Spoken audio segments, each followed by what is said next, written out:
Spotlight.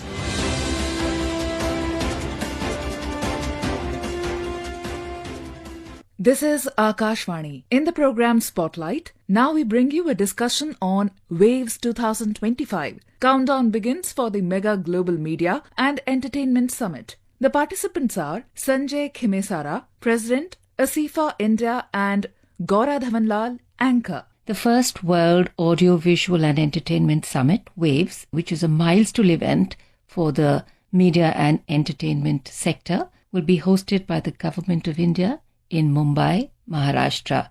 India is positioned to become a prominent hub of high-quality, cost-effective content development. And of course, our country has a lot to offer the international arena and this sector. Today, we shall be talking about this first landmark summit, which is to be held in Mumbai. Please join me in welcoming Mr. Khimesara, who is the President of the Association for International Film and Animation, or Asifa India. Mr. Khimesara, welcome to our program. Thank you for having me in this program. So we want to check from you, why is this being hailed as a landmark event? What is so big? What is the milestone that people are talking about?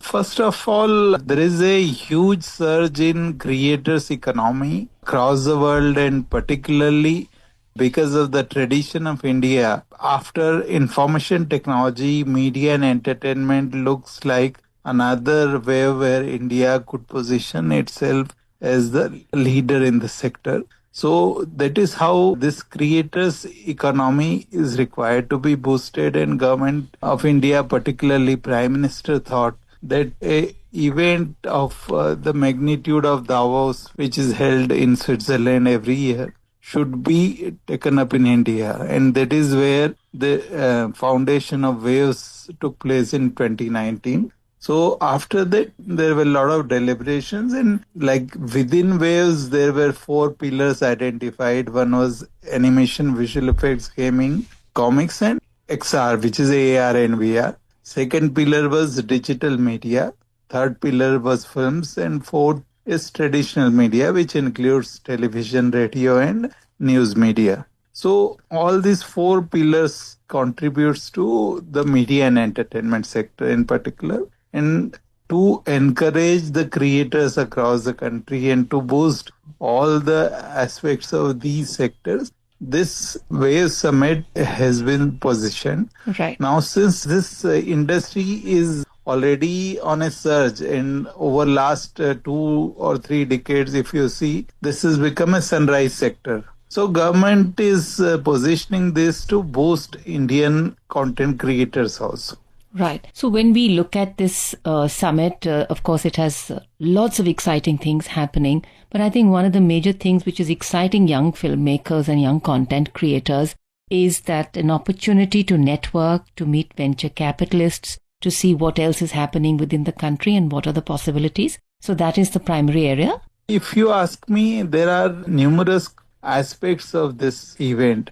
Prime Minister is going to address a roundtable also, which is of CEOs from across the world. Then there will be a global media dialogue which will take place. There is already a Create in India challenge with 32 organizations who are like trying to reach out to people from across India, and 2.5 lakh people have registered in that Create in India movement. And out of that 2.5 lakh, already 90,000 people have submitted their work in different genres related to all the 4 pillars which I mentioned.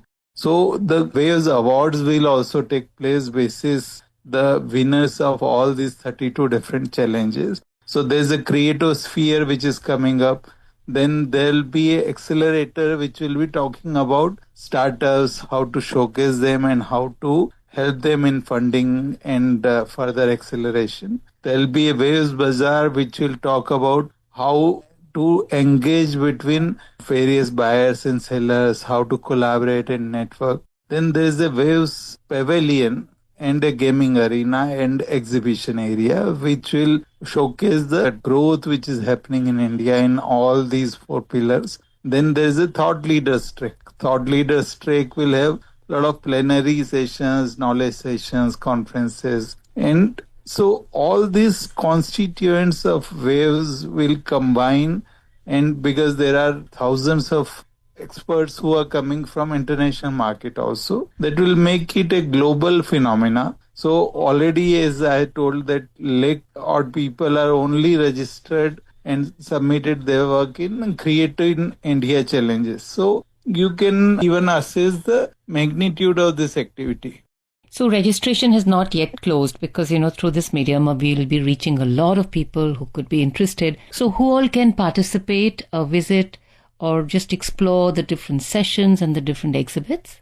Anyone who is related to all the four pillars of media as well as the entertainment sector, right from a student to a professional to a amateur, somebody who is into social media, somebody into OTT, somebody who is an online creator, who is working on some application, somebody related to television, news, radio, like film and documentaries, even all the area and facets of animation, visual effects, gaming, comics, AR, VR, then esports, generative AI, and even traditional mediums, including comics and all have been covered. So all the stakeholders related to these sectors can definitely look towards joining this summit. And since this is a kind of movement which has just kick-started from this year, this will continue for years and this will boost the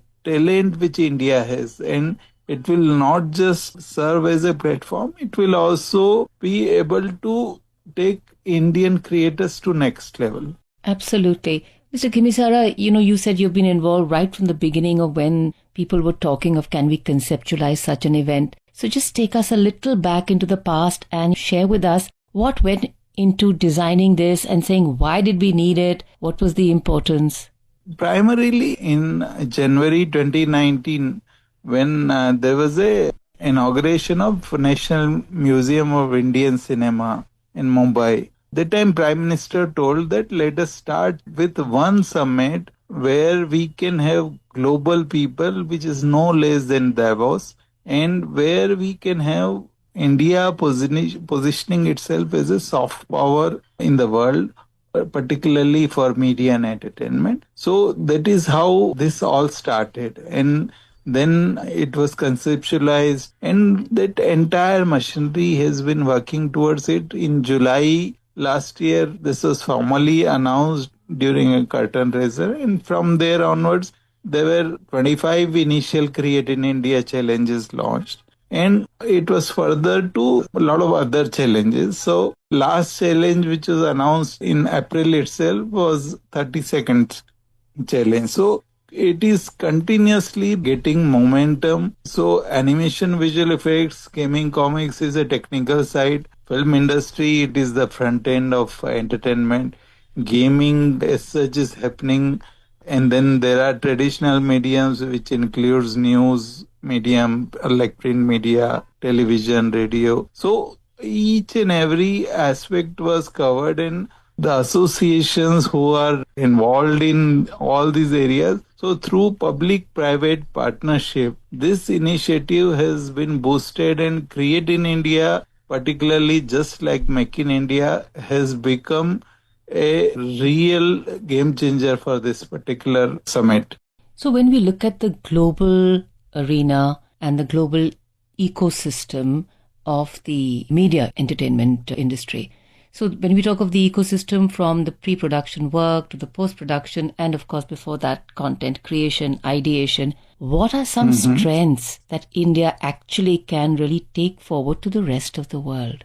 India has already becoming hub of lot of initiatives in these areas, like right from pre-production, if you see, like the pipeline in all these areas, like one of the key component which comes from Indian heritage, like right from Mahabharata and Ramayana. Even if you see, there are everywhere in temples, even there are caves like Bhimbetka, where all these things were scripted in form of various different artistries. Since that culture is already there, this is becoming one of the key aspects, and India is already doing that in terms of Like 70% of the work in animation, visual effects, gaming and comic is happening as a service work from India to other countries. Like particularly if we talk about post-production, like some of the studios in India have already been part of almost 10 Oscar winning projects in visual effects, editing, cinematography related stuff. So almost 7 out of 10 films which are shortlisted for Oscars, they have something to do with Indian artists already. And this trend is growing, and it is the collaborations are happening nowadays, and Indian artists are working across the globe. If you see any part of the world, you'll find that the key people over there. Like, for example, I'll tell you that we are managing a challenge called Awards of Excellence. In this challenge, we have 5 jury members, out of which 3 jury are international. So you can already see that there is a huge mark, which even from, if you see from animation, visual effects, gaming, comics perspective, so right from Disney to DreamWorks to all such companies, if you see Digital Domain or you look at any company, ILM is there, all of them are having direct or indirect relations with India. And most of the studios have already set up their operations in India.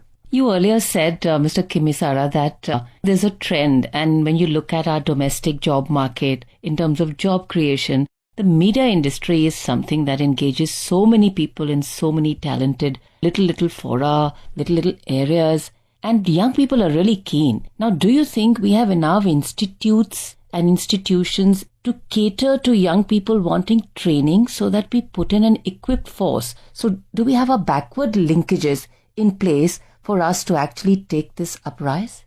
It's already happening, but not in a very organized format. This industry has 3 aspects, particularly for employability. One is directly getting into these kind of organizations who use these areas as the application. Second is you become a freelancer. And third is that you become self-employed, start something as a startup or become an entrepreneur. So all these 3 things are possible. Plus, apart from that, fourth thing which is already happening is this has become a gig economy. So why this is particularly beneficial for youngsters is they can learn through any institution, they can use YouTube, they can utilize a lot of other possible mediums. So today there is no dearth of opportunities available, but skilling definitely, if you see, real phenomena is happening in tier 2, tier 3 only who are driving this industry. And skilling, definitely there is a lot which can be done to bridge the gaps between industry and academia, because if you see, animation visual effects is an artistic area. Absolutely. So there is a definite need which even government has addressed. Like there is one institute which is coming up called Indian Institute of Creative Technologies, which is conceptualized by government, and National Film Development Corporation is taking the lead to set it up in Mumbai right now. So that will help as a hub and spoke model in future. So you will surely see in another year's time that across India, in particularly tier 2 and tier 3 cities, where there is a potential, there will be a streamlining that government gets into this and makes this entire skilling space more organized, smooth and directly beneficial for the youngsters. Right, absolutely. In fact, as you said earlier, there's no looking back. There's a lot of interest for the first Waves 2025, a lot of expectations and anticipation. So wishing the event all the best. We thank you for your participation in our program. Thank you so much for having me. You were listening to a discussion on Waves 2025. Countdown begins for the Mega Global Media and Entertainment Summit. The participants were Sanjay Khimesara, President, Asifa India, and Gouran Dhawan Lal, Anchor. Spotlight.